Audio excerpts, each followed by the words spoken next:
me na Isatu Smile Sesay, and this na the program Talk to the Camera. Today the camera get for talk to opposition parties them for make them tell we about waiting at them views concerning the midterm census wey statistics salon don announce. Hello, welcome to this interview. Your name and who that you be? Me na Dr. Dennis Bright, Chairman and Leader of the National Grand Coalition Party NGC. Okay, and you aware of the provisional results where statistics then give concerning the midterm census? Yes, aware. Na issue we don't follow as an opposition party for quite some time. In fact, we've been don't predict then kind outcome near yourself. But aware then just publish them I think yesterday or so. And that's what everybody's talking about now because everybody's surprised, of course. Okay. So what do you really think about the results, the provisional census results? What do you really think about that?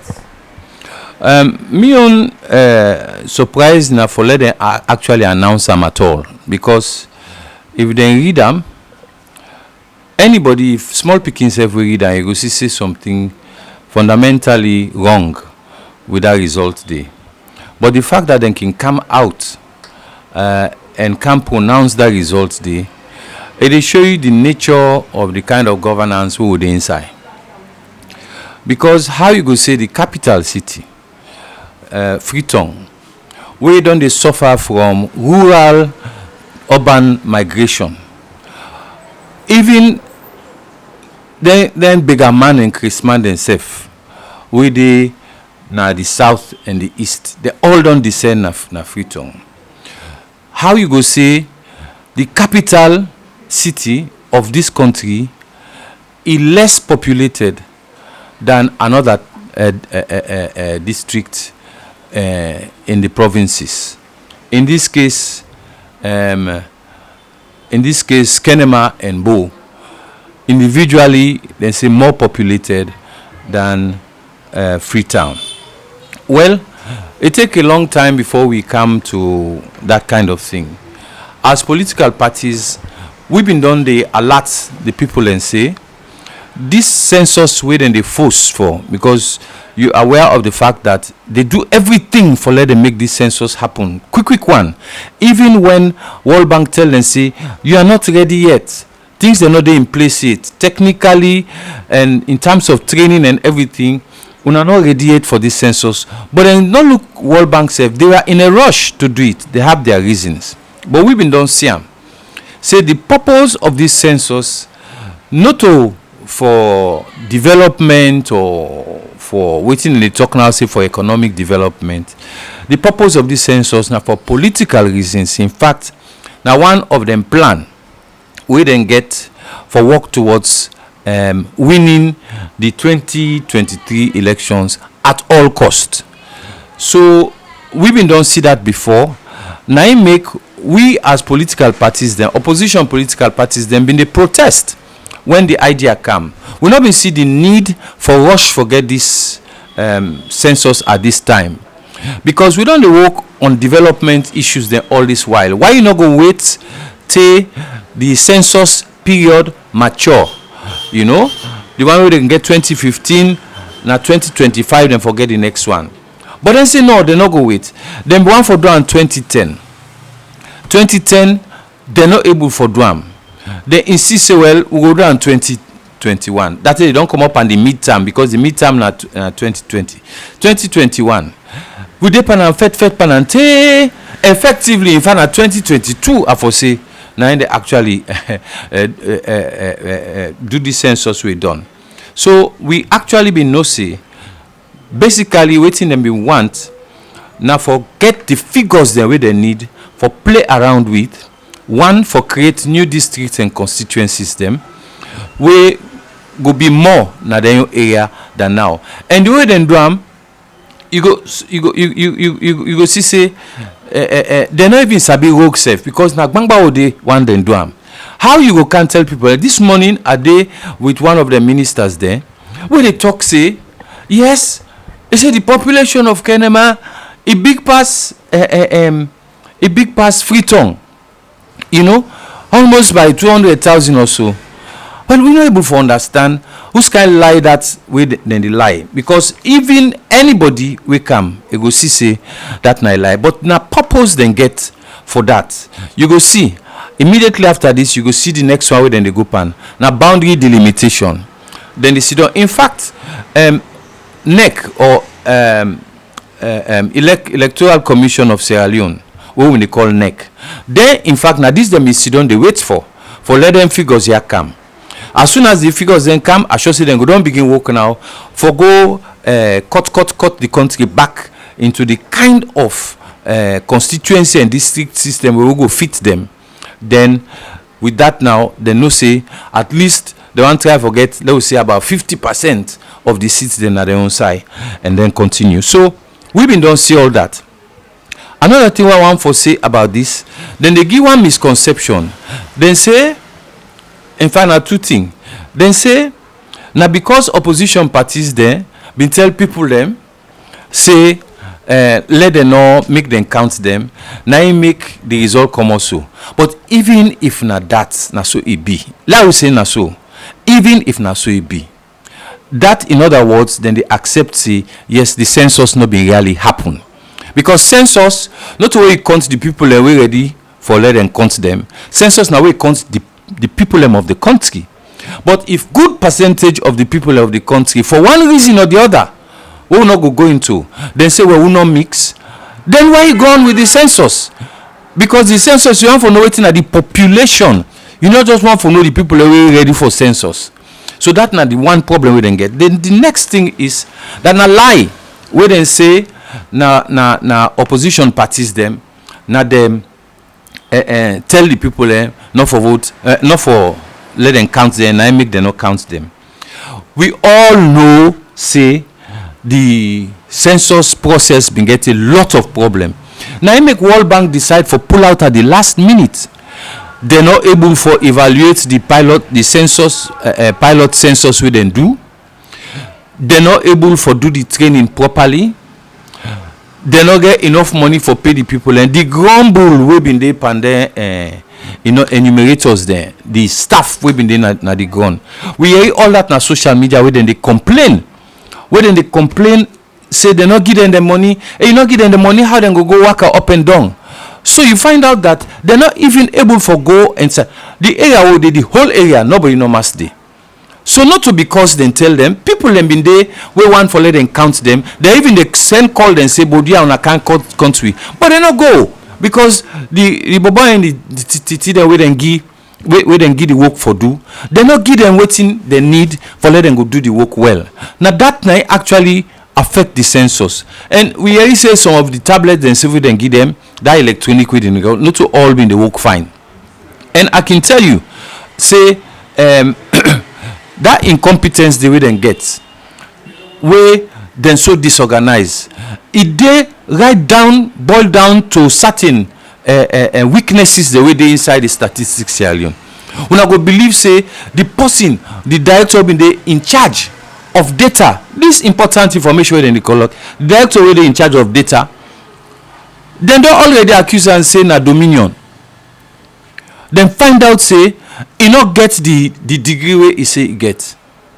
Now then half causes then I go do where then can put them together then go get director. Now they in charge of this thing. So in short, what do you think about the credibility about this result? So all what you don't say so. What do you think about the credibility of the results? Then results are then give we one not credible, and because of that not usable. Not credible and not usable. Not credible one because not represent the real picture of who are in Sierra Leone, the number of people in Sierra Leone. Not represent that picture there. So you can't use that. Number two is skewed because if you want follow on for do development, that means say they stop for do they bring down and every effort for do development na the capital, now other side they can go. It doesn't make sense. All the shanty towns them, then slum communities there, we don't develop over the years. If you go na city council and go show you the map of them slum then they wey don dey around here, you wan for tell me say the population don reduce? Then between 2015 and now, dem say the population na the western region e don reduce by 231,000. By 231,000. But then the population na the south and the east, e don increase by 686,240. How you go believe result dem like that so? Now result dem like that so you want for make development program, you go just unbug the country. So basically the results are not credible and they are not usable.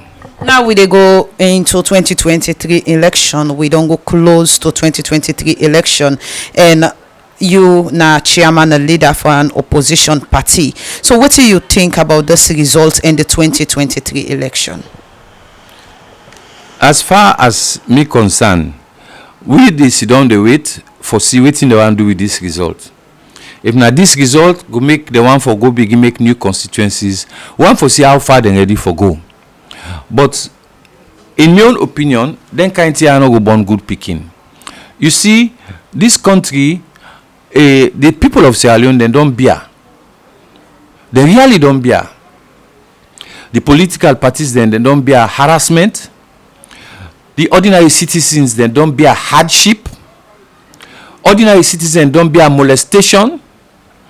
People then don't we grab for protest, then don't bear death, we then kill. The people of Sierra Leone, we don't patient with this government. We don't patient, we don't accept so much. And if then they push the luck for go that far, say we will go 2023. No, then don't begin this now. Then they can't make boundary for let them go get more seats in the parliament so they don't get problem again. They want for bring proportional representation because then I knew how we get for camp. I just want to go interview me where they can go parliament. They want for introduce all and day just for make them go can sit down back per we. Well, not to me. Now the people of this country, now he left the pain where they don't suffer within this short period of time. I not think say in the history of this country we don't see bad government than before, but in the history of this country we not ever see a situation like this where people they don't suffer so much that they're not able to talk safe again.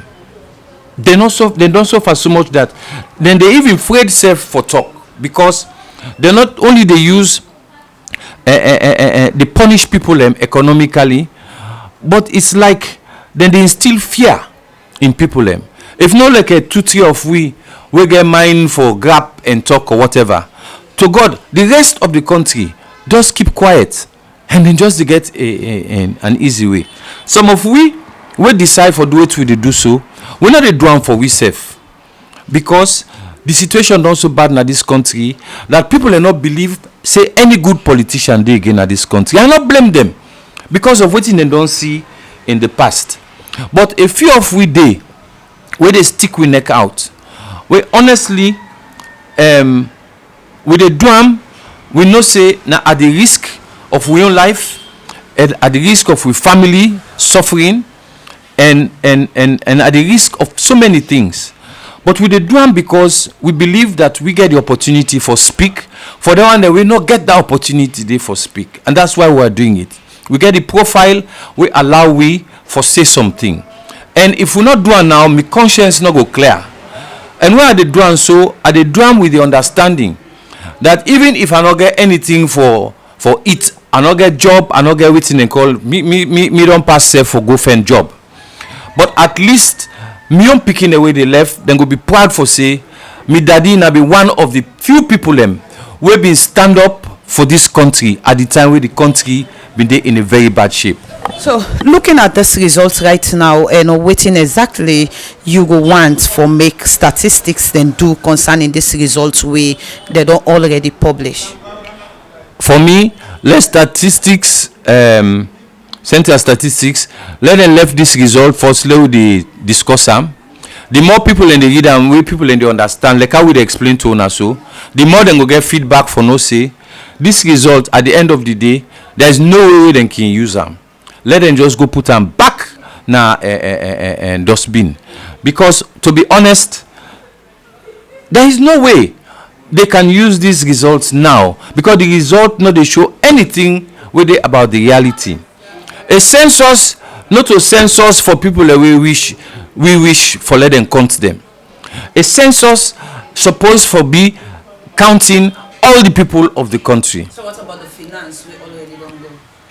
And then for all them for that, because World Bank when are technical people them be advise them before they start, say don't start. World Bank they don't support census there all over the world. If they will get the expertise, then tell us, say no, you are not ready for this yet. Don't go ahead and do it. That then go and then do it deliberately and go begin spend public money for do something we end up in fiasco. Right now, as I tell you now, not all the people that will do that enumeration, they don't pay safe. Right now, even when they don't issue the results, they still owe people away they not pay it for one reason or the other. So they not been get even the resources safe enough for able for give the people and for go do the work. Why they begin ori for go do this thing so? So if this year don't come out so now, especially where people oppose them, they not sit down and open the dialogue and wait until such time when people go be comfortable and confident say this tier so now for we all. You get a whole lot of people that will say this thing is political, it's not about economy and development. Those people, they have a right to their opinion. But then people and they now a significant number of the population, because as politicians we represent a very good chunk of the population. And if that chunk they say we don't trust this, we don't believe in this, we are not associated with it, how you go left them out? You say, oh well, until now one for let them count you, so we not count now. The one we want for let them count now, they will count when are then Sierra Leone. No, it doesn't work that way. Now make them forget more dialogue. The problem with this government get, they not sabi dialogue. From where they come, where they talk to them about hardship. Now this country, say let them call people around, let we can sit down and talk about this hardship. They think they know it all. Now make them end up in disaster. This census now disaster as far as we concern, and a disaster will involve a lot of money spent, and I believe somebody must be made to account for that. Okay, thank you very much. You're very welcome. Thank you. Me na Honorable Abdul Kagbo, me na the interim Secretary General of the All People's Congress Party. And we see statistics don't pull out the provisional results for the midterm census. I want to make you tell we as a party waiting when I think about this result. We surprised when we see the results. We shocked for no say then they announce the results. Because we been feel say they don't forget about the census. Because the results of the census not reflect within the country, the people that way in the country. Members say procedure day for begin census. If you go na the Census Act, Section 2 of and clearly say the president from time to time through a statutory instrument where they go in a parliament can order census. But it will interest una for no say, then go ahead with the cartographic mapping, then go ahead with some processes of the census without going with the statutory instrument in a parliament. And then when they do that, then are then strongholds. Well, maybe they be one day ahead, or they be one let them people them boku pass everybody. Then when they do that, then are then stronghold. And later, now then can with the statutory instrument in parliament for can lay.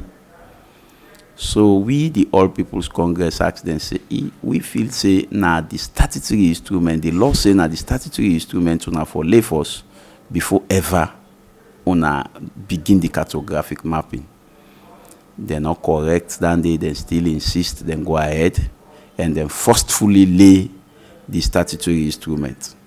Even the statutory instrument we then go lay, they not lay them properly because that the commotion in the parliament, even the maize not been there in position. But they insist, then say, then they go ahead. And we all know, say, census results now for plan for the country. But you go able plan where you not get the correct data. You go able plan where you get not reflective of waiting they happen at the country.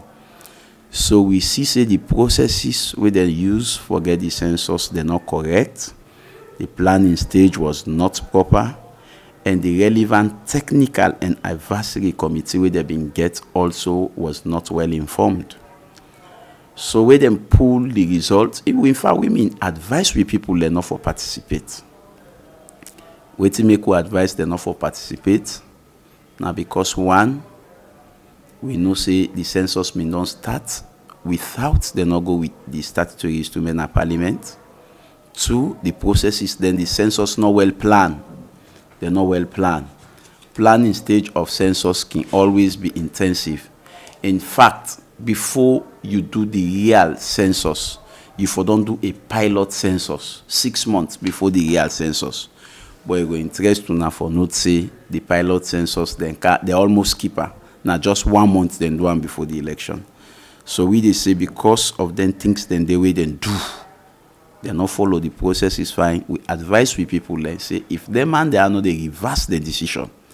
If they're not they can be in law, we can see how best we all go come together for plan the process. Let we not take part by the process. Let people let not take part by the process. Because basically we tell people we people they agree, then say that not they take part by the process.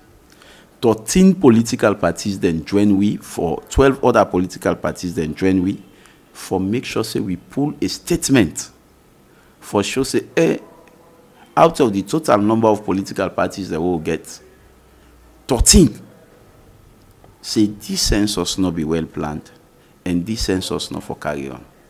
Well, they insist, then go ahead. We all in a salon, we all get houses then at all. We all know say enumerators they not can we host them for can check we host them. Because if they check you host something they wait them for right now you do not. Or not mean they see enumerators them and the census not properly planned.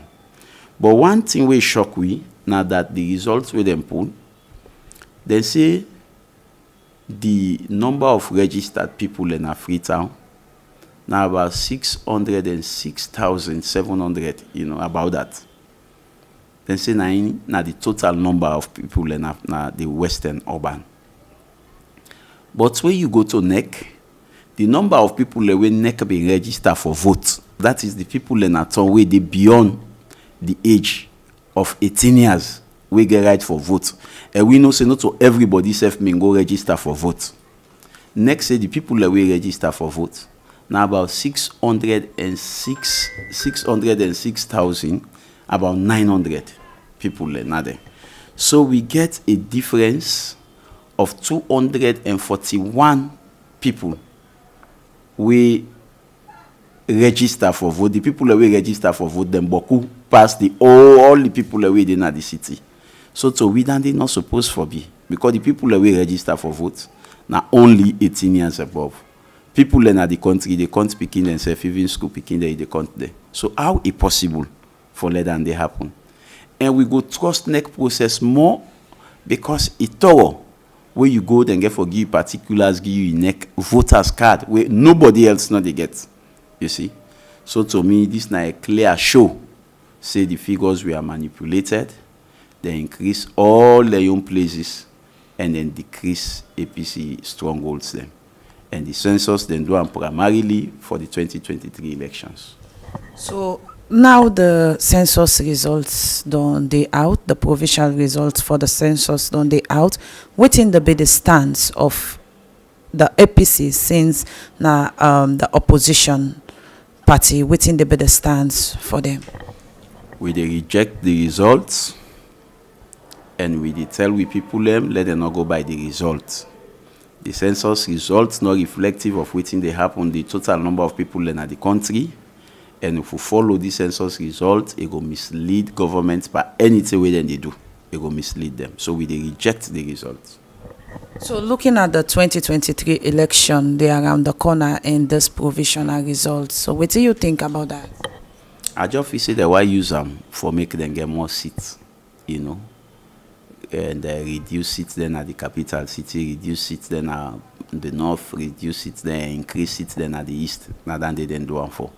And then they very clearly show now the data that we then read, the kind of population we they read yesterday with them in they announced the results. So then they get forget anyway I get for affect the election?